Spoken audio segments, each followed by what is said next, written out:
sometimes things in life call people, and I felt like Capoeira called me. That's all. I was attracted to the game, to the movement, like I spoke about. And once I saw that, like the pure movement, bodies moving, vibrating. Once I saw that, it was a wrap.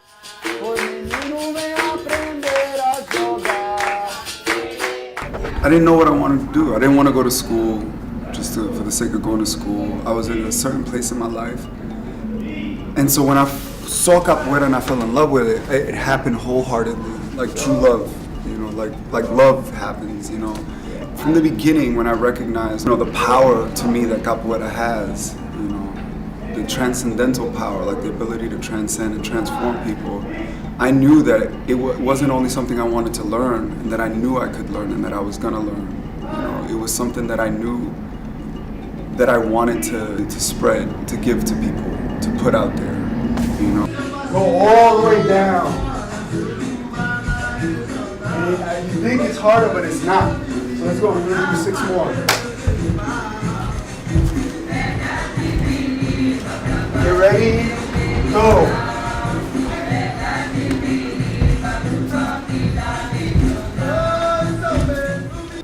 I think the world is full of potential. I think places like Melrose or the South Bronx, and I was trying to go to places that didn't have access to certain types of culture, of art, of enrichment, and I knew I wanted to. I didn't know where I would end up, but I knew I wanted to go back to New York, to the New York that I know, for that matter. I grew up in the South Bronx, in South Jamaica, Queens, and I was lucky enough to leave those places too, but I knew that I would always come back. Right up on Boston Road in a high school called the International Community High School. That was my step into the Bronx, Oddly enough, they moved from Boston Road to Brook Avenue, which just so happens to be 4 blocks away from the projects I grew up in. And because of them is why I started searching for a space in the Bronx, because I wanted to offer free classes to all my students who maintain a good average in school, or passing average in school. So that made me search out a space in the Bronx. I think the best part of working with Moses is that he pushes you. So before Capoeira, I never did any sport. Like in school, we did like gym and stuff, like kickball and stuff, but I never used to want to participate. So coming to Edgy's, like the after school, I was like not prepared to do any sport. But when I came into this class, I saw that he was really like a fun, nice guy. So that's what drew me in, and then started playing Capoeira, and he started pushing my body and pushing me, and that's what really like made me stay, because I never like pushed myself that hard.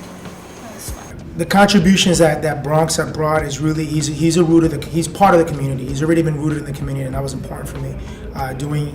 His name is Bronx, so doing a few things already in the Bronx and having that name from Capoeira was important. I think something that Bronx really is celebrated for by me is that he hasn't forgotten who he is and where he's from. So many people from the Bronx flee, and that's understandable, but we really celebrate and are grateful for those who return and share what they've harvested with us, and that is a tremendous gift. I used to be a little bit in gang territory and stuff like that, gangbanging a little bit, but it changed me. So now I'm not doing any of that because it's pointless. I started to see people, dying a lot, all that, and that's not the lifestyle that I want to live. So I'm changing and I'm adapting to new things that I want to do in life that's positive, and I chose to do Capoeira. If art isn't like affecting people, then what's it for? Capoeira itself actually comes from the struggle. It comes from activism. It comes from a fight against oppression. So Capoeira in the world right now is being, repackaged as it's a great exercise, a great cultural, art, a cultural movement.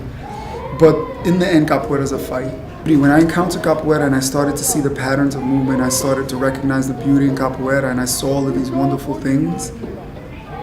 They were alongside of these other things, the realization that it was an art form that was born out of a struggle, that was born out of slavery and slavery's fight against oppression. I think places like the Bronx need something sweet and beautiful and something that also, galvanizes you, something that also hardens you and gets you ready, for struggle, and not only struggle for the sake of struggle, but struggle for the sake of winning. Like if I come in here and I have a problem by the end of class, I feel like it's no longer a problem. It's less of what it was in the beginning, because sometimes you just let life take you whatever, and then you come into Capoeira, you control everything you do in here, so you feel like you're empowered, and you just feel much better after. You just let your stress out. People say let it go. People say, oh, deal with it. Or people say, oh, if you don't like it, change it. But it's easy to say something on the surface. It's a beast of a different nature to be able to show someone how to go about changing their outlook. Our main goal is to create young people who are vibrant, who can really tap into their strengths at all times and can be flexible thinkers. And I think that we do this, one, by really engaging our young people. It could be a number of different things. But it also could be enrolling them in different programs, enrolling them in things like capoeira, enrolling them in martial arts, enrolling them in activities that help to create team building, a sense of community, but also help to really push them to be critical thinkers and understand how to deal with conflict. Go to the back. Hold it to the back. It's like your second family, so as soon as you go back outside and like to your normal life or back home, then you don't have to like start fights or yell or scream or like act out, because you already let go of your stress. So it's like also like a counseling or something for you. The racism in our society, or the way that we look at young people of color, when we see Black and Latino youth in the projects, in the South Bronx, and places acting like that, the response is not, oh, these kids need some positive activities to kind of redirect their energies. The response is, these kids are dangerous, like they've got to be suppressed. They've got to be heavily policed. If they're acting up like this, they got to be suspended. They might have to be expelled. They might have to be locked up. You could go back 50 years and find people who are now in their 50s and say, oh yeah, when Spofford first opened in 1956, I remember I got locked up when I was in Spofford. And so you had a whole bunch of people who said, yeah, like this, I remember this, and whether I'm successful or not successful, this was just a bad time in my life, and young people deserve something better.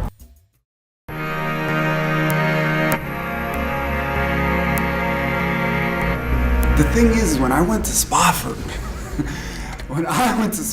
you're 16, I think I was 15, and you're in Spofford. You don't know where in the Bronx it is. You don't know. And then when you're done with Spofford, you're like, thank God I'm done with Spofford. You don't want to know where it is, the geographic location, what's it located to. So fast forward, 10, 15 years. Fast forward 15 years, I'm teaching in Hunts Point.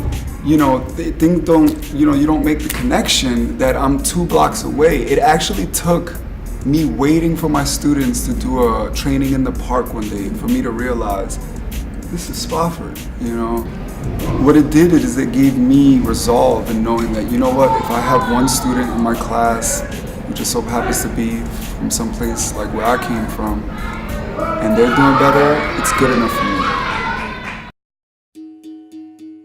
Because I feel that if I can bring them closer to me, and if I could have them in class, it'll give them something to let them know that they're here and they have a chance and they can keep going, and all they have to do is try to focus and forget about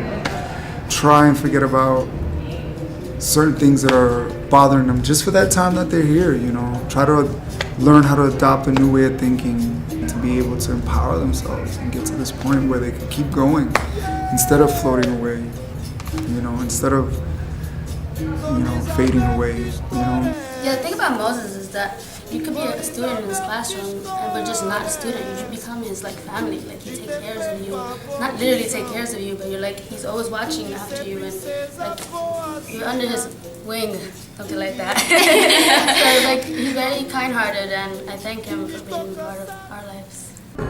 Capoeira, for most intents and purposes, is a social martial art. It's about society. It's about the community. It's about the connections. And not only creating the connections, it's about maintaining connections, And that's what I'm looking to do in the coming years with my capoeira.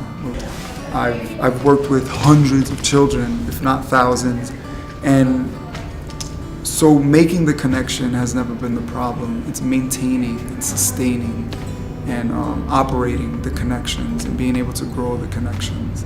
I'm looking to grow the connections, pretty much. That's where I'm looking to take it. And that's it. That's it.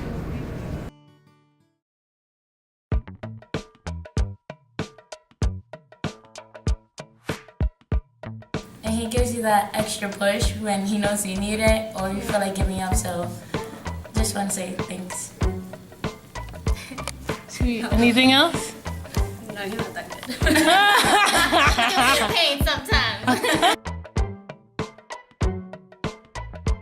You know what? I'm telling Miles. Mommy was coming in the hallway. She fell by herself. He's gonna be like, nah, not my mother.